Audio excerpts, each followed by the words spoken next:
हरियाणा।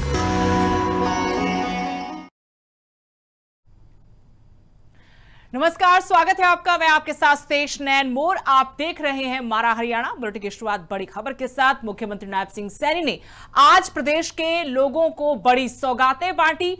कई योजनाओं के तहत लाभार्थियों को राशि वितरित की गई। सीएम सैनी ने किसानों को भी बड़ी राहत दी है। 370 करोड़ से ज्यादा का मुआवजा जारी कर दिया गया है। दयालु स्कीम के तहत सीएम सैनी ने राशि वितरित की है। 215.29 करोड़ रुपए की राशि वितरित की गई। भावांतर भरपाई योजना के तहत भी किसानों के लिए राशि वितरित की गई है। 5,296 किसानों को 38 करोड़ 88 लाख रुपए वितरित किए गए। 9,45,000 लाभार्थी बहनों के खाते में भी राशि भेजी गई है।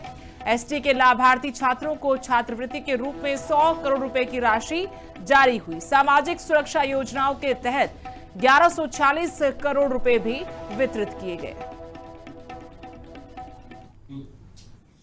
जैसा अभी बताया भी है कि हर महीने अलग अलग स्कीम्स के अंदर जो प्रदेश में हर बेनिफिशरीज हैं, उन बेनिफिशरीज को सीधा लाभ डायरेक्ट उनके खाते में पहुंचाने का काम पारदर्शी तरीके से हमारी सरकार कर रही है।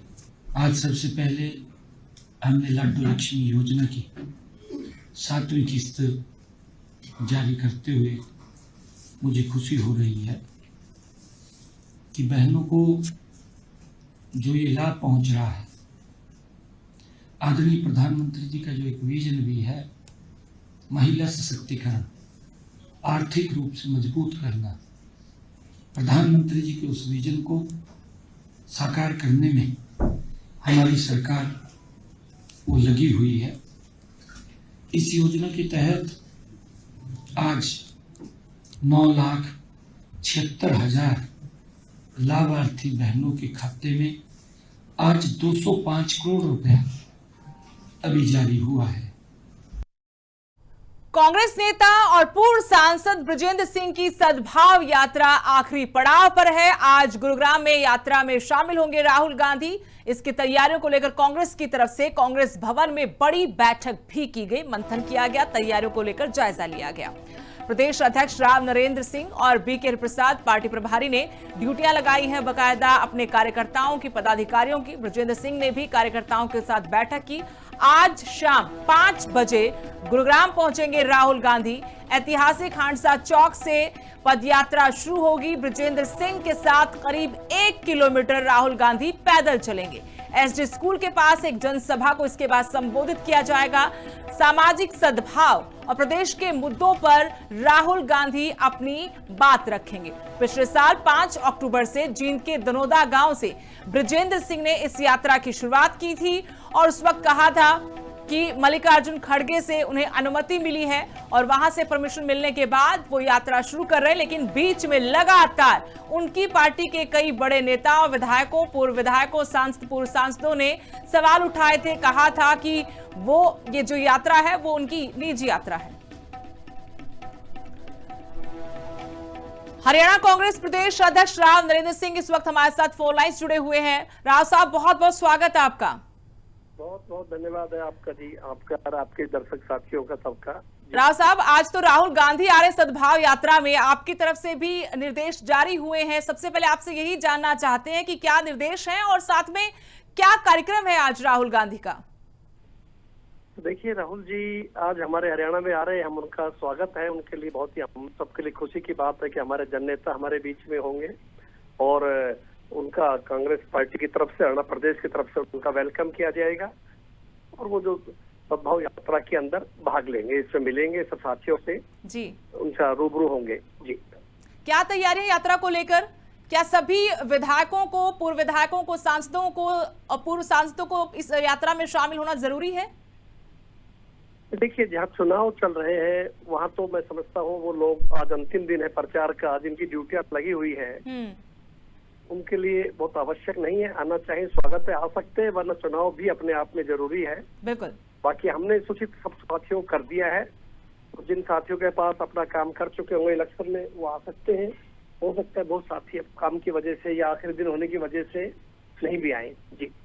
लेकिन आपके एक विधायक अभी भी पोस्ट कर रहे हैं, हमारी पहले भी इसको लेकर बातचीत हुई है, सिरसा से विधायक गोकुल सेतिया, उन्होंने फिर से पोस्ट की है। अगर नहीं पता तो मैं आपको बता देती हूँ कि पहले आप झक मारते फिरते हैं, मलाई चाटते हैं, फिर आप दाढ़ी बढ़ा लेते हैं, यात्रा करते हैं। राहुल भाई तो बहुत सीधे नरम दिल के हैं, अगर बीजेपी वाले होते तो सबक सिखा देते, आपको औकात दिखा देते। देखिए मेरी ऐसे कोई जानकारी में नहीं है, आपने बताया है, मैं जरूर इसके विषय में जानकारी करेंगे, बात करेंगे। और कोई सी बात नहीं है, सब विधायक लोग भी जो आए बेचारे चुन के आए हैं और सुलझे उनको, और मैं पहले भी बात हुआ था आपका, इससे मेरी बात हो चुकी है जी। कुछ शोभा नहीं देता हमारे आपके लिए कि बार बार इन छोटी बातों को हम लेके बैठे। वो ठीक है, उनका अपना विचार है, नजरिया, ऐसी कोई बात नहीं मेरी जानकारी में नहीं। जी बहुत बहुत शुक्रिया राव साहब हमसे जुड़ने के लिए।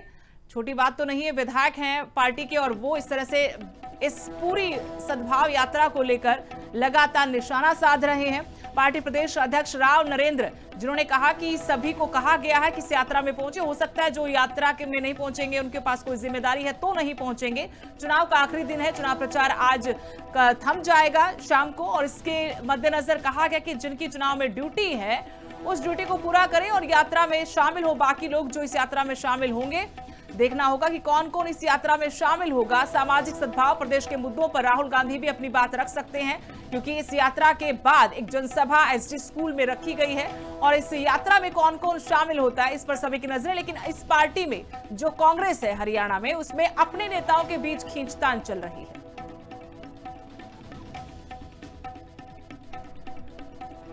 तो ऐतिहासिक हांडसा चौक से पदयात्रा की शुरुआत होगी। राहुल गांधी इस यात्रा में शामिल होंगे। पार्टी प्रदेश अध्यक्ष राव नरेंद्र और प्रभारी बीके प्रसाद ने बकायदा ड्यूटियां लगाई हैं और यहां देखना होगा कि जब राहुल गांधी आएंगे तो ब्रजेंद्र सिंह के लिए क्या कोई बड़ा फरमान भी होगा, बड़ा आदेश उनके लिए दिया जाएगा, क्या उनका कद बढ़ाया जाएगा पार्टी के अंदर। असम से कांग्रेस के पूर्व विधायक शमशेर सिंह गोगी जी हमारे साथ फोन लाइन जुड़े हैं। गोगी साहब बहुत बहुत स्वागत है आपका। धन्यवाद। आज राहुल गांधी आ रहे हैं, हरियाणा कांग्रेस के लिए, पार्टी नेताओं के लिए, कार्यकर्ताओं के लिए बड़ा दिन है। आज उनकी यात्रा को लेकर क्या कहेंगे आप? सबसे पहले तो जानना चाहते क्या प्रतिक्रिया है आपकी? अगर राहुल गांधी जी आ रहे हैं तो दिल से उनका स्वागत है, और ये हरियाणा के कांग्रेस की भी, और जिस लड़के ने पूर्व महीने से वो यात्रा कर रहा है, ब्रजेंद्र सिंह, उसको भी इसकी बहुत बहुत बधाई है। और उनके लिए ये आज एक ऐतिहासिक दिन बनने जा रहा है, यात्रा का भी और कांग्रेस पार्टी का। जी, कुछ देर पहले आपसे पहले आपकी पार्टी के प्रदेश अध्यक्ष राव नरेंद्र सिंह जुड़े थे। मैंने उनसे सवाल पूछा कि आपकी पार्टी के विधायक गोकुल सेतिया तो अभी रात को भी पोस्ट कर रहे हैं, वो तो कह रहे कि बीजेपी में मलाई चाट के आओ, उसके बाद पदयात्रा निकालो, दाढ़ी बढ़ा लो और फिर राहुल गांधी को बुलाकर बाकी कांग्रेसियों को आप शर्मिंदा करो। वो कहते निजी बात है उनकी, ये कोई बड़ा मामला नहीं है कहते। फिर राहुल गांधी जी क्यों आ रहे हैं? राहुल गांधी जी और हाथ का पंजा जो है ना, ये सारी कांग्रेस है। हाथ का पंजा भी वहां हाजिर है, उसी को लेके यात्रा हो रही है। और अगर ये निजी पंजा है तो फिर तो पता नहीं, गोकुल सेतिया जी को ज्यादा पता होगा, मैं व्यक्तिगत कुछ करना नहीं चाहता। वो तो औकात की बात भी कर रहे हैं। मेरे हिसाब से तो जहाँ पंजा है वही कांग्रेस है, जहाँ राहुल गांधी है वही कांग्रेस है। फिर आपके पार्टी के अध्यक्ष भी तो सवालों का जवाब इस तरीके से दे रहे हैं। जब मैंने यही सवाल उनसे पूछा कि क्या कहेंगे, कहते निजी बात हो सकती है उनकी। अरे आपकी पार्टी का विधायक है। हाँ जी, मैं कहता हूँ आपने अध्यक्ष जी से पूछा, जो वो जवाब देना चाहेंगे वही देंगे, मैं कैसे कह सकता हूँ? नहीं, आप बताइए कि एक्शन क्यों नहीं होता, अनुशासनहीनता क्यों इस तरह की है कांग्रेस के अंदर? अगर यहाँ पे एक्शन लेने के गद्दारों पे, इस तरह के इनडिसिप्लिन आदमियों पे अगर एक्शन लिया जाता तो बीजेपी सत्ता में थोड़ी होती। आपके विधायक के इस तरह की पोस्ट पर आपकी पार्टी अध्यक्ष कह रहे हैं कि छोटी बात है ये, और इस पर ज्यादा बातचीत होनी नहीं चाहिए। आप भी ये सवाल ना पूछे, बताइए, ये हाल है कांग्रेस में। अब अध्यक्ष जी को मैं क्या कह सकता हूँ, तो अध्यक्ष है, वो मालिक है, जो भी कहे। लेकिन मैं ये जरूर मानता हूं कि जो पार्टी का विरोध करे, जो पार्टी के खिलाफ काम करे, चाहे वो इलेक्शन हो चाहे वैसे हो, उन लोगों के खिलाफ एक्शन होना चाहिए और तभी आगे से लगा और कांग्रेस मजबूत होगी। लेकिन इसमें क्यों, क्या वाकई में एक धड़े को लगता है कि नीचा दिखाया जा रहा है? राहुल गांधी को बुलाकर यहाँ तो बातें होनी चाहिए थी कि पार्टी मजबूत होगी, हमारे बड़े नेता आ रहे, हम सब एक साथ एकता दिखाएंगे। ऐसी बातों की जगह बात हो कि शर्मिंदगी महसूस करवाई जा रही है एक धड़े को। नहीं, ऐसे तो देखो, राहुल गांधी जी कांग्रेस को मजबूत करने के लिए आ रहे हैं, किसी को ऊपर या नीचे दिखाने के लिए नहीं आ रहे। ठीक है ना जी। ये बात ठीक है कि राहुल गांधी जी को लगा होगा कि एक लड़का पिछले 7 महीने से गर्मी सर्दी के बीच में सड़कों पे घूम रहा है, तो उसका उत्साह बढ़ाना चाहिए। वो भी तो उसी पार्टी को मजबूत करेगा, वो कोई बाहर का थोड़ी है। पर बहुत कम लोग समझ पा रहे हैं इस बात को, या समझ रहे होंगे, समझना नहीं चाहते होंगे गोगी जी। मैं जो कहता हूँ सोच समझ, व्यक्तिगत राय किसी की कुछ भी हो सकती है, लेकिन जहां राहुल गांधी जी आएंगे वहां कांग्रेस मजबूत ही होगी और वो कांग्रेस को मजबूत करके ही जाएंगे। वो किसी व्यक्तिगत किसी भी इंडिविजुअल के लिए नहीं आ रहे हैं, वो पार्टी के लिए आ रहे हैं। जी बिल्कुल। लेकिन जिस इंडिविजुअल ने मदद करी है उसको तो उसका लाभ मिलेगा ही ना। बिल्कुल। कैसे रोक सकते हो आप उसको? कुनबा इकट्ठा होगा कांग्रेस का, लगता है आपको? सारा कुनबा वही आपको नजर आएगा। शाम को आप 5 बजे के बाद देखना, सारी वीडियो आपके पास ही रहेगी। चलिए, इंतजार रहेगा उस पल का। बहुत बहुत शुक्रिया आपका हमारे साथ जुड़ने के लिए, तमाम बातचीत के लिए। तो अभी भी खींचतान तो है कांग्रेस के खेमों में, अभी भी खुलकर जो वार किए जा रहे हैं वो ये दर्शा रहे हैं कि सब ठीक नहीं है कांग्रेस के भीतर। अब कई महीनों की मशक्कत के बाद, पैदल यात्रा करने के बाद बृजेंद्र सिंह इस जगह पर पहुंच पाए कि राहुल गांधी उनकी यात्रा में शामिल हो रहे हैं, लेकिन उसके बावजूद उन पर हमले रुक नहीं रहे। पार्टी प्रदेश अध्यक्ष अगर कहें किसी अनुशासनहीनता पर कि निजी बात हो सकती है उनके विधायक की और ये छोटी बात है, इस पर बार बार बात नहीं करनी चाहिए, तो यहां से अंदाजा लगाया जा सकता है कि कैसे कांग्रेस के भीतर नेताओं में और पद पर बैठे नेताओं में बेबसी है।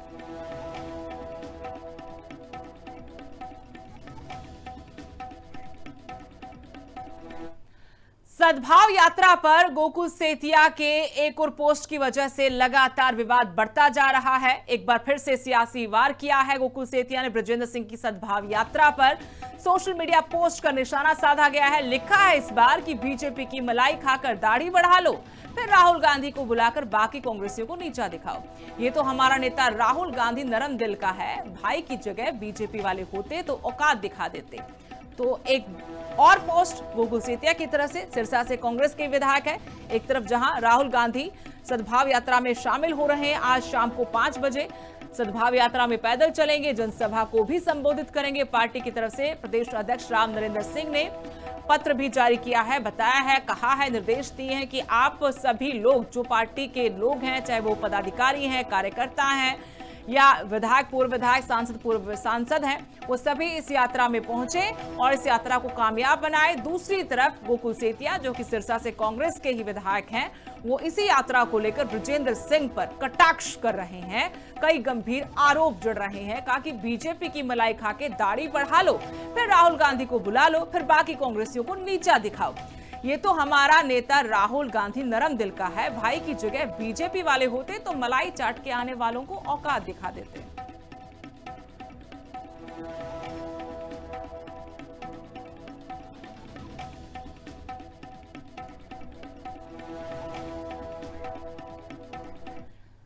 और अब बात करेंगे निकाय चुनाव की। आज निकाय चुनाव प्रचार का शोर थम जाएगा। अंबाला, सोनीपत, पंचकुला में चुनाव है। 10 मई को निकाय चुनाव, 13 मई को परिणाम। शाम 5 बजे निकाय चुनाव का चुनावी शोर थम जाएगा। प्रचार के आखिरी दिन सभी दलों ने अपनी पूरी ताकत झोंक दी है। कांग्रेस, बीजेपी, नेलो और आम आदमी पार्टी के स्टार प्रचारकों ने जनसभाएं की। गली मोहल्लों से बाजारों तक पूरा का पूरा माहौल चुनावी रंग में रंगा हुआ नजर आया। प्रत्याशियों ने डोर टू डोर जाकर चुनाव प्रचार कर अपनी पूरी ताकत झोंक दी। रोड शो, नुक्कड़ सभाएं और जनसंपर्क अभियान तेज कर दिया गया।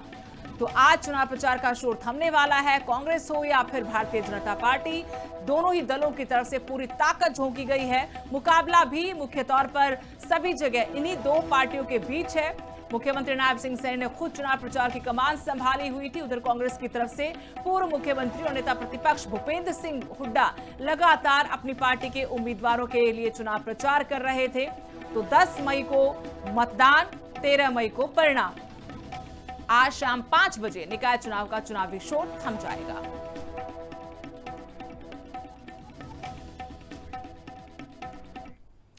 हरियाणा में नगर निगम चुनाव के लिए छुट्टी घोषित की गई। सरकार ने 10 मई को पेड हॉलिडे का ऐलान किया है। निकाय चुनाव के मद्देनजर सवेतन अवकाश घोषित किया है। अंबाला, पंचकूला और सोनीपत में मेयर का चुनाव है। मुख्य सचिव अनुराग रस्तोगी ने आदेश जारी किए हैं।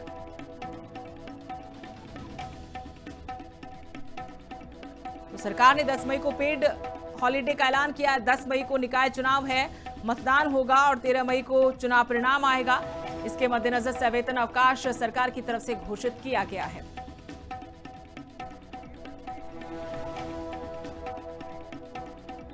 तालियों के साथ हमारे आज के मुख्यमंत्री श्री नायब सिंह सैनी जी के बुलंदियों तक लेके जा रहे हैं। विषय पर आयोजित भाषण तक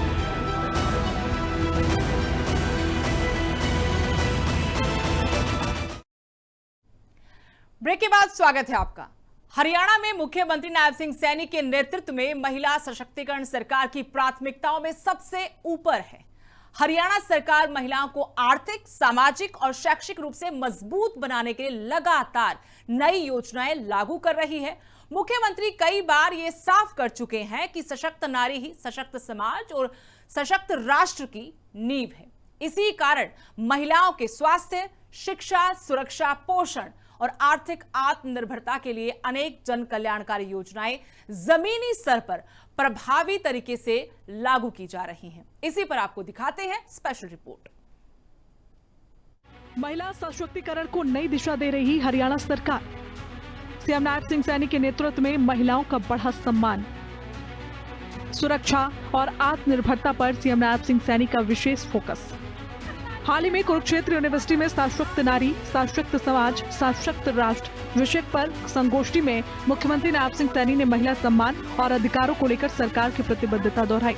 उन्होंने कहा कि यदि महिलाएं सशक्त होंगी तो समाज और राष्ट्र दोनों मजबूत होंगे। मुख्यमंत्री ने कहा कि हरियाणा की पवित्र भूमि ने सदैव न्याय और धर्म का संदेश दिया है और आज आवश्यकता है कि महिलाओं को हर क्षेत्र में आगे बढ़ने के अवसर दिए जाएं।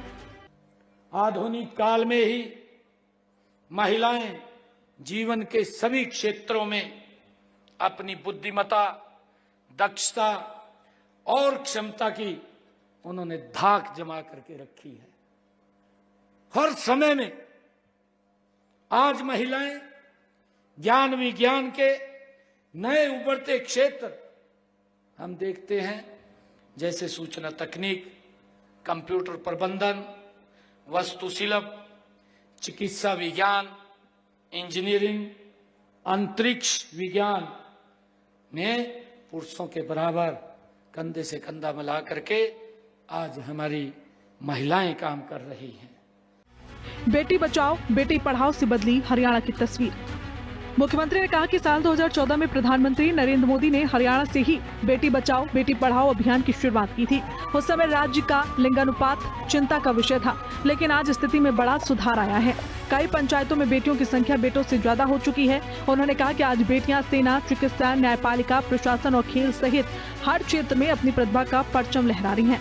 सरकार ने हर 20 किलोमीटर के दायरे में बेटियों के लिए राजकीय महाविद्यालय खोलने का लक्ष्य तय कर शिक्षा को गांव-गांव तक पहुंचाया है। महिलाओं को आर्थिक रूप से आत्मनिर्भर बनाने की दिशा में कदम। राज्य सरकार महिलाओं को आत्मनिर्भर बनाने के लिए कई वित्तीय सहायता योजनाएं चला रही है। सबसे प्रमुख है दीनदयाल लाडो लक्ष्मी योजना। योजना के तहत 23 वर्ष से अधिक आयु की पात्र महिलाओं को हर महीने 2100 रुपए की आर्थिक सहायता प्रदान की जा रही है। इसका उद्देश्य गरीब और मध्यम आय वर्ग की महिलाओं को आर्थिक मजबूती देना है। विधवा और निराश्रित महिला पेंशन योजना के तहत आर्थिक रूप से कमजोर विधवाओं और निराश्रित महिलाओं को प्रतिमाह 3200 रुपए पेंशन दी जा रही है। इससे हजारों महिलाओं को सम्मानजनक जीवन जीने में सहायता मिल रही है। मत समझो मत समझो कमजोरी से, यह शक्ति का स्वरूप है। मत समझो कमजोरी से, यह शक्ति का स्वरूप है। नारी से ही सजा हुआ जीवन का हर रूप है। जहां मिले सम्मान उसे, जहां मिले सम्मान उसे, वही सच्चा प्रकाश है। नारी के उत्थान में ही राष्ट्र का विकास है। आदरणीय प्रधानमंत्री जी ने कहा है, आपकी बेटी हमारी बेटी योजना से बेटियों को सुरक्षा। हरियाणा सरकार की आपकी बेटी हमारी बेटी योजना बेटियों के भविष्य को सुरक्षित करने की दिशा में महत्वपूर्ण पहल मानी जा रही है।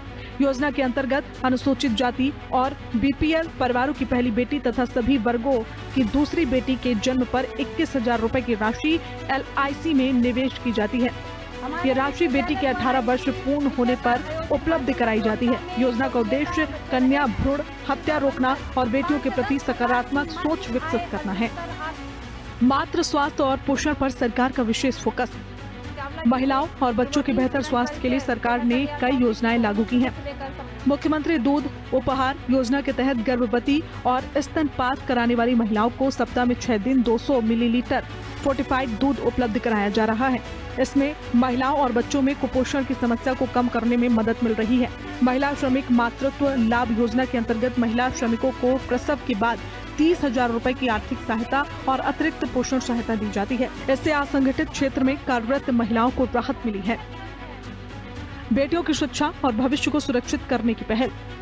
राज्य सरकार बेटियों की शिक्षा और आर्थिक सुरक्षा को लेकर भी गंभीर है। सुकन्या समृद्धि योजना के माध्यम से बालिकाओं के भविष्य के लिए उच्च ब्याज दर पर बचत की सुविधा दी जा रही है। इसके अलावा प्रधानमंत्री मातृ वंदना योजना के तहत गर्भवती महिलाओं को आर्थिक सहायता देकर मातृ स्वास्थ्य को मजबूत किया जा रहा है। यूनिवर्सिटी में AI का सेंटर ऑफ एक्सलेंसी अभी छोटे स्तर पर चल रहा है। उसका शीघ्र ही विस्तार कर दिया जाएगा। उसमें महिला प्रशिक्षकों को फीस में 50% तक की छूट दी जाएगी। और इसी तरह महिलाएं सिविल सर्विस, जुडिशरी या बैंकिंग सर्विस इत्यादि में परीक्षाओं की तैयारी जो करना चाहेंगी, ऐसी सुपर हमारी 16 बेटियों महिलाओं के लिए यूनिवर्सिटी में कोचिंग की व्यवस्था की जाएगी और उनको फीस में 50% की छूट दी जाएगी। महिला सम्मान और अधिकारों को लेकर सरकार प्रतिबद्ध। मुख्यमंत्री नायब सिंह सैनी ने अपने संबोधन में कहा कि प्रधानमंत्री नरेंद्र मोदी ने विकसित भारत के 4 प्रमुख स्तंभ बताए थे, महिला, किसान, युवा और गरीब। हरियाणा सरकार इन्हीं 4 स्तंभों को मजबूत करने की दिशा में काम कर रही है। उन्होंने कहा कि महिलाओं को अब किसी पर निर्भर रहने की जरूरत नहीं है, क्योंकि वे आत्मनिर्भर और सक्षम बन रही हैं। महिलाओं ने विपक्ष पर भी निशाना साधते हुए कहा कि संसद में महिलाओं के अधिकारों से जुड़े मुद्दों पर कई बार विरोध हुआ, लेकिन सरकार ने महिला सशक्तिकरण को सर्वोच्च प्राथमिकता दी है। महिला सशक्तिकरण में हरियाणा बना मॉडल। हरियाणा सरकार की योजनाओं का असर अब जमीन पर दिखाई देने लगा है। शिक्षा, रोजगार, स्वास्थ्य और सामाजिक सुरक्षा के क्षेत्र में महिलाओं की भागीदारी बढ़ी है। बेटियों के प्रति समाज की सोच में सकारात्मक बदलाव आया है। मुख्यमंत्री नायब सिंह सैनी के नेतृत्व में हरियाणा महिला सशक्तिकरण का नया मॉडल बनकर उभर रहा है, जहां महिलाओं को केवल सुरक्षा ही नहीं बल्कि सम्मान, अवसर और आत्मनिर्भरता भी मिल रही है। और अभी के लिए हमारा हरियाणा के इस बुलेटिन में इतना ही। नमस्कार। तालियों के साथ हमारे आज के मुख्यमंत्री श्री नायब सिंह सैनी जी के बुलंदियों तक लेके जा रहे हैं।